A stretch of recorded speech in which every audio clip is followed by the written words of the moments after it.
फिर लाइव आकर संतोष रेणु यादव ने खेसारी लाल का मां बहन कर दिया। तो क्या है खबर की पूरी जानकारी जानने के लिए वीडियो में लास्ट तक जरूर बने रहें दोस्तों। लेकिन उससे पहले मेरा एक रिक्वेस्ट है आप लोगों से, मेरे चैनल को सब्सक्राइब जरूर कीजिए दोस्तों। वीडियो बनाने में मेहनत लगती है, तो चलिए बताते हैं।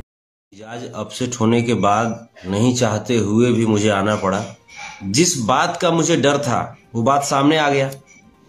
कभी वो लाइव आकर के रोता है, बोलता है कि हमारी बेटी पे ऐसा कर दिया, फलाना समाज जो है ऐसा कर दिया, ये कर दिया, वो कर दिया।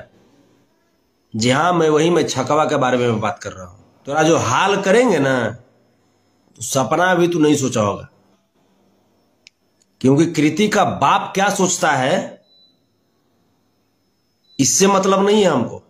कृति के नाम में यादव लगा हुआ है। बेटियों और बहुओं की मर्यादा की रक्षा के लिए क्या करते हैं ये तुमको पता। अभी अलग बात है कि इसके अंदर यादव का खून है या नहीं है, ये हमको समझ में नहीं आता है।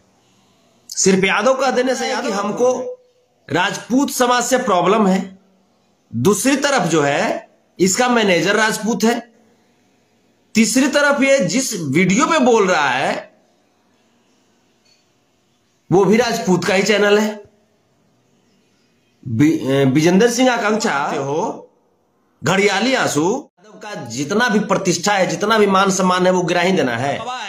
हिजड़वा जो बार बार यादव समाज की नाक कटवाने पे तुला हुआ है। कमेंट बॉक्स में आप लोग कमेंट करके ज़रूर बताइएगा क्या संतोष रेणु यादव खेसारी लाल को गलत बोल रहे या सही। और इसी तरह के खबर पाने के लिए चैनल को सब्सक्राइब कर लीजिए।